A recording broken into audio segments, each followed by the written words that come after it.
बिस्मिल्लाहिर्रहमानिर्रहीम। अस्सलाम वालेकुम। किचन विद पाक फौज में हम आपको खुशामदीद कहते हैं। तो कैसे हैं आप सब? मैं आप सब की दुआ से अल्लाह ताला के फजलो करम से खैर खैरियत से हूँ।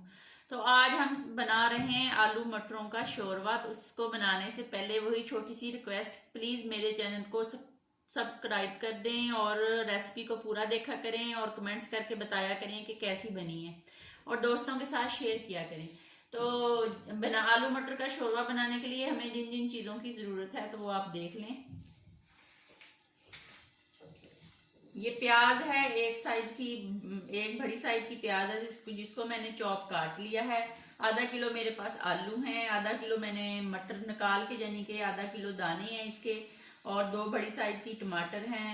सब्ज मिर्च, अदरक और लहसुन को मैंने इकट्ठा पीस लिया है, 2 चम्मच होंगे। 1 चम्मच भर के मेरे पास लाल मिर्च का है, हाफ चम्मच मेरे पास हल्दी का है, 1 चम्मच भर के नमक का है, 1 चम्मच भर के सूखा धनिया है, गरम मसाला है आधा चम्मच, कसूरी मेथी है 1 चम्मच का तीसरा हिस्सा काली मिर्च है, और रोस्ट किया हुआ भुना हुआ कुटा हुआ जीरा है मेरे पास आधा चम्मच। तो बनाने के लिए मैंने यहाँ पे एक पैन ले लिया है, उसके अंदर मैंने कुकिंग ऑयल का आधा कप डाल लिया है। तो आइए अब हम चूल्हा ऑन करते हैं। जैसे ही हमारा ऑयल गर्म होगा तो हम इसमें प्याज डाल देंगे, प्याज को हम भूनेंगे। बिस्मिल्लाहिर्रहमानिर्रहीम। प्याजों को भून के फिर हम आपसे मिलते हैं। ये चेक कर लेते हैं, प्याज को 2 मिनट हो गए हैं।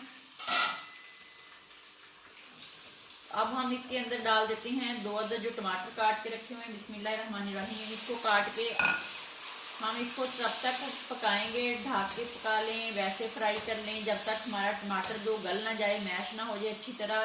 इसको पका लें, इसको ढक देते हैं। 2 मिनट के बाद हम दोबारा देखते हैं।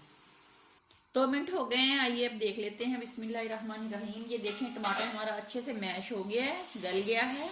तो अब हम इसमें पाउडर मसाले और लहसुन अदरक और सब्ज़ मिर्च का पेस्ट डाल देंगे। पहले पाउडर मसाले डाल देते हैं। बिस्मिल्लाहिर्रहमानिर्रहीम। कसूरी मेथी और जो काली मिर्च और वो जीरा रोस्ट किया हुआ वो हम बाद में डालेंगे जब हमारा सालन पक जाएगा। यहाँ पे हम सब्ज़ मिर्च, अदरक और लहसुन का पेस्ट भी डाल लेते हैं और इसको अच्छी तरह भून लेते हैं। यहाँ पे आपको थोड़ा सा पानी डाल के इसको भूनना पड़ेगा। बिस्मिल्लाहिर्रहमानिर्रहीम। इसको मैं 2 मिनट भूनती हूँ, भून के फिर आपको दिखाती हूँ। शोरबा बनाने के लिए आपकी जो ग्रेवी है वो अच्छी बनी होनी चाहिए, बस ये सबसे बड़ी बात होती है। अगर शोरबे की ग्रेवी आपसे अच्छी बन गई है तो शोरबा आपका बहुत मज़े का बनेगा। दूसरी साइड पे मैंने पानी को गर्म होने के लिए रख दिया है, जितना आपको ज़रूरत है। शोरबा गाढ़ा खाना पसंद करते हैं, ज़्यादा पतला खाना पसंद करते हैं, तो उस अपनी ज़रूरत के मुताबिक आप पानी इसके अंदर डालेंगे। तो मैंने यहाँ पे तकरीबन 1 किलो पानी जिसको गर्म किया तो मैं अपनी ज़रूरत के मुताबिक इसमें डालूंगी। मैं ठंडा पानी इसके अंदर नहीं डालूंगी।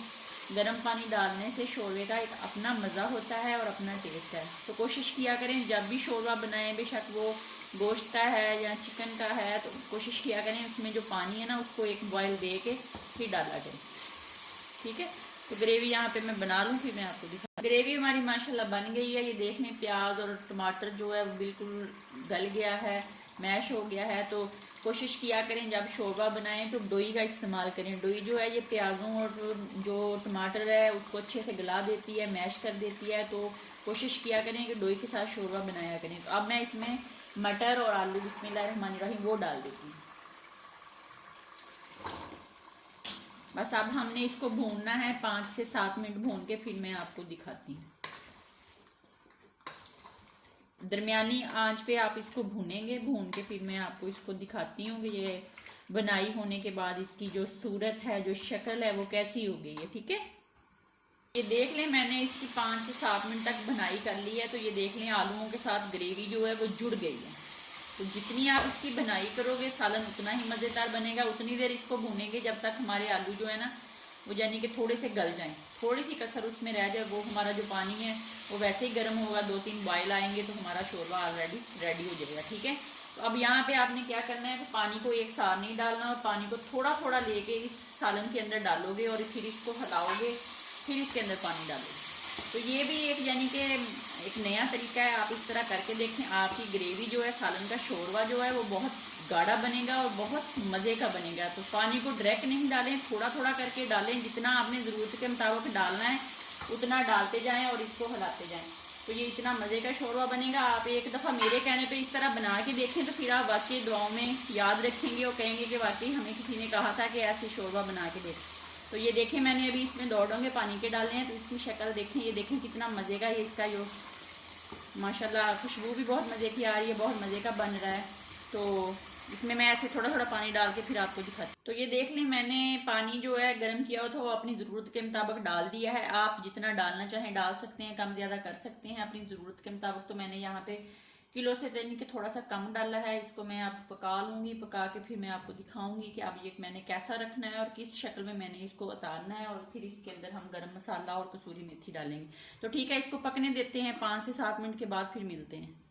तो आइए अब हम देख लेते हैं, 7-8 मिनट हो गए हैं कि हमारा शोरबा किस शक्ल में है। मुझे लग रहा है कि इसकी खुशबू से कि ये पक के रेडी हो गया है। बिस्मिल्लाहिर्रहमानिर्रहीम।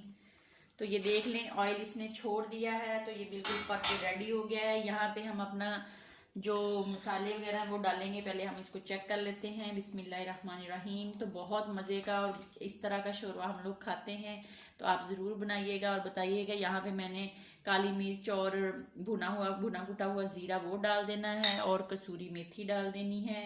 और यहाँ पे 2 कट लगा के मैंने सब्ज़ मिर्चें हैं वो मैं ऐसे डालती होती हैं, इनके अंदर कट लगा दिया है, ये डाल दूँगी। बिस्मिल्लाहिर्रहमानिर्रहीम। तो अब मैं इसको डिश आउट कर लेती हूँ और आपको डिश आउट करके फिर दोबारा दिखाती हूँ। ये देख लें, आलू मटरों का शोरबा तैयार हो गया है माशाल्लाह। मैं इसको अंदर थोड़ा सा सब्ज़ धनिया डाल देती हूँ। तो खाएं, बताएं कैसा बना। एक दफ़ा बना के ज़रूर देखें। तो अपना बहुत ज़्यादा ख्याल रखें, खुश रहें, अपने बुज़ुर्गों का बहुत ज़्यादा ख्याल रखें, माँ बाप बहन भाइयों का ख्याल रखें और ख़ासकर अपने हमसायों का ख्याल रखें। तब तक के लिए इजाज़त दीजिए। अल्लाह हाफिज़।